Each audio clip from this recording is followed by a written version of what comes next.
Bien. Alors, je bénis le nom de l'Éternel pour la grâce qu'il me fait de toujours porter sa voix vers les nations et vers la nation gabonaise aussi particulièrement. Je bénis le nom de l'Éternel pour sa miséricorde et sa grâce sur ma vie. Je bénis le nom de l'Éternel pour ses dons qu'il accorde et qui dispense à tout un chacun selon le bon vouloir de son cœur. Je vais donc partager avec nous la vision que l'Éternel m'a donnée aujourd'hui, ce petit matin, et dans lequel se trouve donc le message que je vais délivrer. Ce sont de bonnes nouvelles par contre. Alléluia. Donc, comme il est écrit dans le livre d'Ésaïe, Ésaïe chapitre 42, verset 9, il dit que les premières choses qu'il a prédites sont arrivées. Voici, il en annonce de nouvelles et elles arriveront aussi. Et il ne donne pas sa gloire aux idoles, comme il le dit dans le verset 8 d'Ésaïe chapitre 42, le verset 8. Donc ce soir, je crois que l'Éternel s'adresse encore à nous d'une autre manière.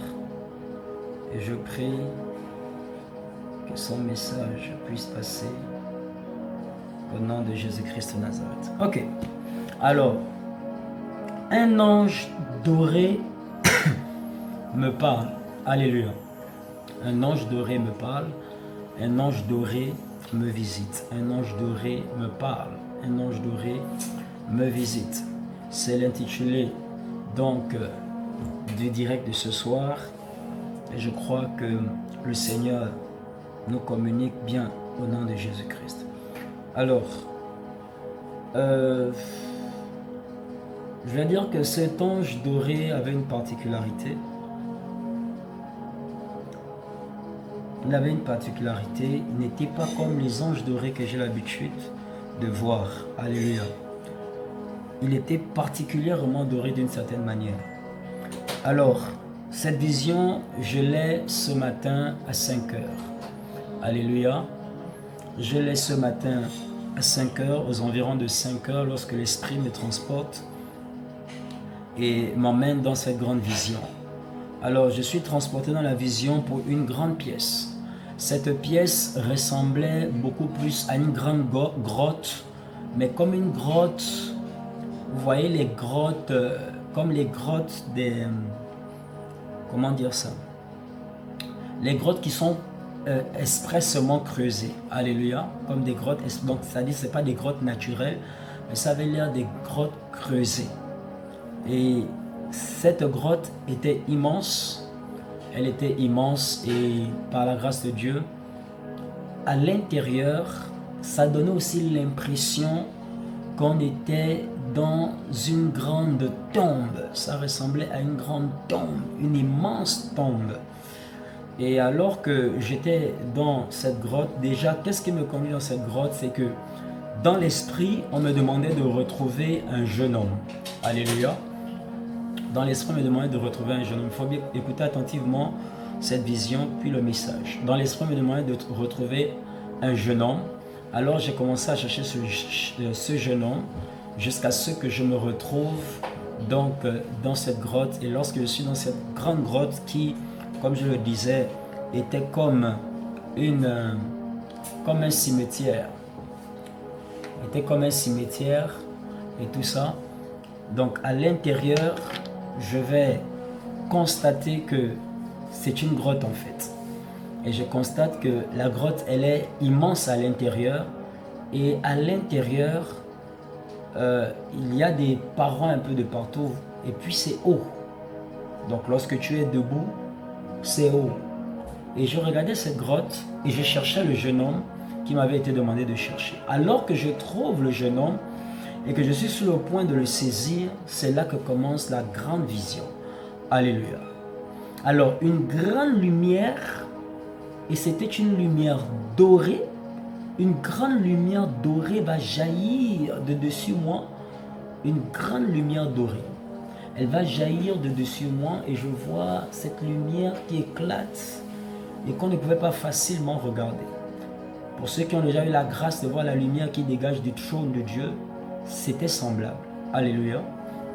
Et cette grande lumière éclatante, mais dorée, vraiment, c'était des jets dorés qui est apparu juste dans le néant au-dessus de moi, toujours dans la grotte. Et cette lumière apparaît et c'est en ce moment que je vois la vision de cet ange. Alléluia. Je vois la vision de cet ange et cet ange est suspendu au-dessus de moi à quelques mètres de hauteur et avec ses ailes déployées, il est suspendu, mais il est tout en or. Tout en or. Je vois les anges dorés, mais pas comme ça. Alléluia. Les anges dorés que je vois sont des anges vêtus. Donc, soit ils ont des ceintures en or, ils ont des, voilà, quelques tuniques sur lesquelles il y a du doré et tout ça. Mais celui-là, il est carrément doré. Il est l'or de la tête jusqu'à la plante des pieds. Son visage, son corps, sa peau, c'est de l'or. Est-ce que quelqu'un comprend?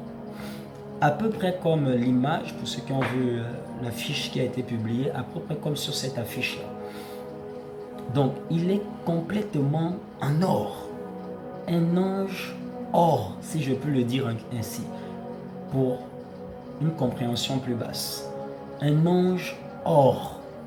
Alléluia. Et je vois cet ange qui est suspendu dans les airs et étrangement, il est suspendu dans une grande carte du Gabon. Il faut m'écouter attentivement. Alléluia. L'ange est suspendu dans une grande carte du Gabon. Donc il y avait la carte du Gabon. Et puis lui, il était suspendu dessus. Donc il était comme dans la carte, mais en grand.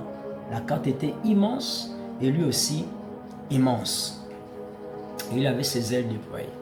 Mais ce qui m'a attiré avec cette image de la carte du Gabon, c'est que tout le pourtour de la carte du Gabon et tout... En fait, vous voyez cette image de la carte avec tous les détails. Donc, les détails des provinces, les divisions provinciales, départementales, etc. Donc, ce qui m'a attiré sur cette image, c'est que tout le pourtour de la carte et tous les traits, les différentes légendes qu'il y avait, tout était en or. Tout était en or. J'ai dit, waouh! Tout le Gabon en or. Et l'ange d'or était suspendu sur le Gabon, ayant ses ailes déployées. Alléluia. Et c'est là que j'écoute donc ceci. Et là, il me fut dire, l'ange a commencé à parler. Il a parlé d'abord en se présentant. Et il a dit, je suis l'ange de richesse du Gabon. Écoutez attentivement. Alléluia. Il dit, je suis l'ange de richesse du Gabon. Et il dit, le jeune homme qu'on vous a envoyé chercher, c'est le peuple gabonais. Il dit, vous avez trouvé le peuple gabonais. Et il dit ceci. Il dit, je suis l'ange de richesse du Gabon. Et le jeune homme qu'on vous a envoyé chercher, c'est le peuple gabonais. Il dit, le lieu où vous vous trouvez, c'est une sorte de tombe. Alléluia. Il a dit sorte parce qu'il va dire, il va expliquer ceci. Il dit que on avait enfoui et enterré les richesses du Gabon. Il dit maintenant, même avec le peuple, avait été enfoui. Il dit même maintenant, les richesses et le peuple sortent de là où ils avaient été enfouis. Alléluia. Ils sortent de là où ils avaient été enfouis. Il a dit à partir de maintenant, le Gabon, ton pays, deviendra un pays de référence en matière de richesse transformée. Dit deviendra une référence, le Gabon, ton pays, deviendra une référence en matière de richesse transformée. Et il a dit également que le sol, que toutes les richesses du sol du Gabon et de ses produits serviront dorénavant au peuple gabonais. Dit toutes les richesses du sol gabonais et ses produits, ses productions serviront dorénavant au peuple gabonais. Et donc, il dit le Gabon deviendra une référence mondiale. Le Gabon deviendra une référence mondiale en termes de richesse et de création de richesse. Alléluia. Et l'ange de l'Éternel va me montrer vraiment le Gabon sous un autre jour. Et je vois le Gabon sous un autre jour. Et il va me dire, cela arrivera avec l'élu de l'Éternel. Cela arrivera avec l'élu de l'Éternel. Je vais lui demander qui est l'élu de l'Éternel. Et il me dit, vous le connaissez déjà. Il dit, même si le peuple se refuse de l'accepter, le peuple le connaît déjà. Il est le choix de Dieu, il est l'élu de Dieu pour emmener cette nation à un autre niveau de gloire et de respect. Et donc, éventuellement, j'ai compris, tout comme vous venez de comprendre, qu'il s'agit du président de la transition. Alléluia. Donc, et il a ajouté ceci, il a dit que ton peuple accompagne l'élu de Dieu au trône de ce pays. Que ton peuple accompagne l'élu de Dieu au trône de ce pays. Car les richesses ne seront plus entre les mains d'une minorité. Les richesses seront entre les mains de la majorité. Le peuple jouira des richesses de son sol et de son pays. Dorénavant, car c'est ce que l'Éternel a décidé pour le peuple gabonais. Et il me dit, souvenez-vous qu'il est écrit, heureuse la nation dont l'Éternel est Dieu. Il dit parce que le peuple gabonais s'est humilié pendant des années pour supplier la miséricorde de Dieu sur cette nation. Et que Dieu l'a exaucé. Et que Dieu a été mis sur le trône du Gabon via un homme qui le respecte, qui ne le craint pas peut-être totalement, mais qui le reconnaît comme Dieu. Il dit à cause de cela, l'Éternel est le Dieu du Gabon. Et parce qu'il est le Dieu du Gabon, les choses impossibles deviendront dorénavant possibles. Les choses impossibles deviendront dorénavant possibles. Donc, bien-aimés peuple gabonais, chers frères et sœurs, bien-aimés peuple gabonais, chers frères et sœurs, le message de l'ange est clair. Il s'agit de l'ange de la richesse. L'ange de la richesse donc du Gabon. Le Gabon va connaître une richesse sans pareille. Le Gabon va expérimenter de la richesse sans pareille à tous les niveaux. À tous les niveaux. À tous les niveaux. À tous les niveaux. À tous les niveaux. Aussi vrai qu'il est l'ange de la richesse, son travail c'est de rendre riche.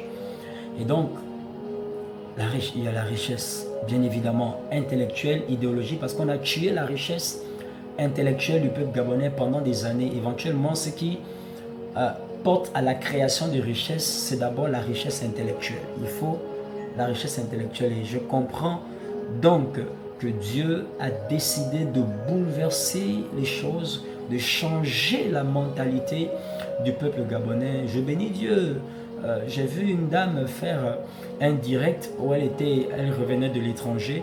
Je pense que ça s'est fait il y a 2 jours ou 3.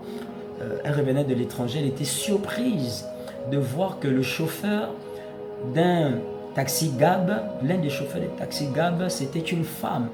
Elle avait demandé qu'on lui prépare un taxi Gab qui l'emmènerait partout où elle veut aller. Et quand elle a vu que c'était une femme qui était au volant, qu'elle avait appelé au milieu de la nuit, 2 h du matin, venir la chercher, et elle était ponctuelle. Elle était étonnée. Elle dit waouh, ça c'est merveilleux, c'est incroyable. Elle dit une femme, taxi Gab, une femme. Oui, parce qu'il y a un changement de mentalité que Dieu est en train d'opérer dans l'esprit du Gabonais. Le Gabonais, pendant des années, a été habitué à croire que le travail ne se trouve que dans les bureaux. Or, en réalité, dans les bureaux, on ne gagne pas en réalité grand-chose. On gagne beaucoup, c'est sur le terrain, c'est dans l'entrepreneuriat. Et donc, le sol Gabonais regorge de richesses. Et nous bénissons l'Éternel parce que maintenant les richesses sont déterrées. Nous bénissons le nom de l'Éternel parce que le Gabonais riche est déterré aussi. Nous bénissons le nom de l'Éternel parce que tout le monde maintenant a la possibilité d'accéder à la richesse, mais ne peut accéder à la richesse que celui qui se lève. Ne pensons pas aussi que ce soit de la magie. Tu dois te lever pour aller travailler. Tu dois te lever pour aller entreprendre. Arrêtez de dire qu'il n'y a pas de travail. Il y a du travail. Comment nos frères ouest-africains sont chez nous? Pendant que toi tu dis qu'il n'y a pas de travail, lui il entreprend et il travaille. C'est toi qui es paresseux. Alléluia. C'est toi qui es paresseux. Maintenant que les choses sont ouvertes. Avant c'était encore plus compliqué. Aujourd'hui même, on a avec le président de la transition qui a fait le rachat de la banque, comment on appelle cette banque-là encore, pour les commerçants, pour l'octroiement de crédit. Alléluia. Donc aujourd'hui ça devient facile pour les agriculteurs et autres de rentrer en possession de crédits bancaires pour élargir leurs activités, pour étendre leurs activités, pour multiplier leurs activités. Donc aujourd'hui, ça devient possible pour tous les Gabonais d'accéder à la richesse. Mais chacun doit se lever, chacun doit entreprendre, chacun doit faire tourner les ménages. Et donc, je vais bénir le nom de l'Éternel parce que le message de l'ange éternel est clair. Il est en train de dire que le président de la transition est celui qui sera éventuellement reconduit au pouvoir, comme le tout premier message que j'avais déjà reçu il y a 3 ou 4 jours lorsque je faisais la prophétie aussi. Alléluia. Donc, il est venu réitérer déjà cette partie du message. Le président de la transition sera bel et bien reconduit. Enfin, pas reconduit, sera officiellement conduit sur le trône donc, de la présidentielle du Gabon. Et il dit clairement que c'est avec le président de la transition que les richesses du pays seront tellement manifestes et que la nation va connaître vraiment un autre essor sur le plan de la richesse et de la notoriété. Alléluia. Donc l'image de la nation sera lavée. Plusieurs voudront venir au Gabon. Plusieurs n'en reviendront pas lorsqu'ils fouleront de nouveau le sol de ce pays. Il y aura une transformation réelle. Donc, via cette vision, ça vient encore davantage attester de ce que cet homme n'est pas un blagueur. Il sait ce qu'il fait. Dieu lui a donné un canevas clair à emprunter pour le développement de ce pays et pour le développement du peuple gabonais. Alors, comme l'ange a conclu en le disant que ton peuple accompagne l'élu de Dieu au trône de ce pays, alors c'est mon conseil aussi pour ceux-là qui tâtonnaient encore peut-être sur quel choix de candidat faire. Alléluia. Donc, lorsque Dieu est avec un homme, vous pouvez choisir tout autre homme. C'est cette personne qui sera portée. Cette personne, donc ça ne sert à rien d'aller jeter vos voix là où il ne faut pas. Votez le choix de Dieu simplement. Simplement. Chacun est libre de son choix, mais je vous ai déjà dit. Et je crois dans mon esprit, comme je l'ai annoncé il n'y a pas longtemps lors des temps de prière pour la nation, que c'est la première fois au Gabon qu'à l'issue d'une élection, il y aura un gros pourcentage en faveur d'un candidat. Un gros pourcentage qui fera taire toute réclamation et tout débat. C'est ce que j'ai reçu dans l'esprit il y aurait un gros pourcentage en faveur d'un candidat. Pour la première fois dans ce pays, le Gabon, il y aura un gros pourcentage en faveur d'un candidat. Et dans l'esprit, je suis en train de voir dans les 70-80. Donc, l'Éternel est vivant et il fera comme bon lui semblera en faveur de ce pays. Nous bénissons le nom de l'Éternel car c'est là encore un signe de la main de Dieu sur cette nation, mais aussi un témoignage de son amour pour nous dans ce pays. Ça montre à suffisance que vraiment il y a une grosse transformation qui arrive. Vous voyez, si nos frères à côté, on peut vivre cela jusqu'à aujourd'hui, même continuer de le vivre avec nos frères, je parle de nos frères de la Guinée, alléluia, ils subissent des transformations. On ne dit pas que forcément leurs gouvernants ne volent pas. C'est inévitable pour certains, alléluia, de ne point voler. Mais au milieu du vol, ils sont en train de travailler. Nous, on était dans un pays où on volait tout, on ne travaillait rien. Donc, et d'ailleurs, les différentes nations du monde, je parle particulièrement des pays européens, c'est des grands voleurs, ce sont des grands voleurs, mais ils volent, ils travaillent. Nous ne souhaitons pas ça pour le Gabon, le vol et le travail, non. Nous souhaitons, dans la mesure du possible, qu'il y ait du travail éventuellement et de l'honnêteté. C'est pourquoi nous continuerons de prier pour cette nation jusqu'à ce que le ciel nous rappelle à lui, jusqu'à ce que l'Éternel nous rappelle à lui. Nous continuerons de prier pour la nation gabonaise chaque mois jusqu'à la fin, chaque mois jusqu'à la fin de nos vies. En tout cas, c'est le fardeau que Dieu a placé dans mon cœur pour la nation gabonaise. Chaque mois, il y aura toujours prière pour cette nation. Que le Seigneur nous bénisse. Voici donc le message que j'avais à partager avec vous, la grande vision qui m'a été donnée de voir ce matin, cet ange doré qui s'est présenté comme étant l'ange de la richesse, et il a ajouté l'ange de la richesse du Gabon. Et ça veut dire que Dieu a dépêché l'ange de la richesse, un ange de richesse particulièrement pour le Gabon, pour venir transformer l'histoire de ce pays. Waouh! Waouh! Je ne serais pas étonné qu'en un mandat, le pays soit comme un petit Dubaï. Je ne serais pas étonné. Parce que l'homme qui fait le choix du cœur de Dieu ici, est un homme qui a des projets bizarres dans son cœur. Quand je dis bizarre, c'est des projets de grande envergure qui peuvent faire douter le peuple. Il a de très grands projets de développement qui peuvent faire douter le peuple. Mais la particularité, c'est que lorsque vous avez affaire à un visionnaire qui est concentré sur sa vision, alors je vous déconseille de douter de telles personnes, parce que ce sont des personnes, quelles que soient les difficultés, elles vont finir par réaliser ce qu'elles ont projeté de réaliser. C'est ça la particularité des vrais visionnaires. Les vrais visionnaires ne se laissent pas distraire par les complications, les épreuves et tout ce qu'ils peuvent trouver devant eux, les obstacles. Ils affrontent tout, ils trouvent les parades et ils réalisent quand même la vision qui était dans leur esprit. Nous prions que cela soit le partage de l'élu de Dieu. Je le dis déjà, du président de la transition, qui sera assis sur le trône du Gabon de façon officielle, sur le trône de la présidentielle de ce pays de façon officielle. Car Dieu est celui qui est assis sur le trône du Gabon, mais le président de la transition va s'asseoir sur le trône de la présidentielle de la nation. Que le Seigneur nous bénisse au nom de Jésus-Christ.